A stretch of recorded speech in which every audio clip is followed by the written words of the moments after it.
શ્રી ગોવિંદરાયજીના વચનામૃત કર્મ, ઉપાસના અને સેવાનો ભેદ એક વખત આપ શ્રીએ આજ્ઞા કરી કે લૌકિક કાર્ય કર્મરૂપ ગણાય, દેવદેવીને ઉદ્દેશીને કરાતા કાર્યો ઉપાસના રૂપ ગણાય અને શ્રી ઠાકોરજીને ઉદ્દેશીને કરાતા કાર્યો સેવા રૂપ ગણાય. લૌકિક કાર્યો એટલે ખાવું પીવું, રસોઈ કરવી, પાણી ભરવું, વાસણ માંજવા, કપડાં ધોવા, મહેમાનોની આગતા સ્વાગતા કરવી, આ બધાં કાર્યો લૌકિક રૂપ છે. તે બધાં દેહ સુખાર્થે કરવામાં આવે છે, તેથી તે ભૌતિક કર્મરૂપ કહેવાય છે.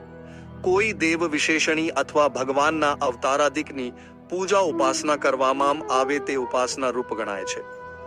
તેમાં ભૌતિક દેહ સુખની કામના હોતી નથી, પણ પરલૌકિક એટલે કે સ્વર્ગાદિક અથવા મોક્ષની કામના હોવાથી તે સકામ ઉપાસના રૂપ કહેવાય. ભગવાનને ઉદ્દેશીને કરવામાં આવતા કામો જેવા કે ઘરવા માટે શાક પાકાદિક સિદ્ધ કરવા, ઝારીજી ભરવા તથા રસોઈ કરવા માટે જલ ભરવું, પાત્રો માજવા, વાધા વસ્ત્ર સીવવા, આ બધા કાર્યો શ્રી ઠાકોરજીને ઉદ્દેશી ભગવત સુખાર્થે કરવામાં આવતા હોવાથી તે સેવા રૂપ ગણાય. ટૂંકમાં લૌકિક વૈદિક કામના રહિત કેવલ પ્રભુ પ્રીત્યર્થ કરવામાં આવતા કર્મો સેવા રૂપ ગણાય છે.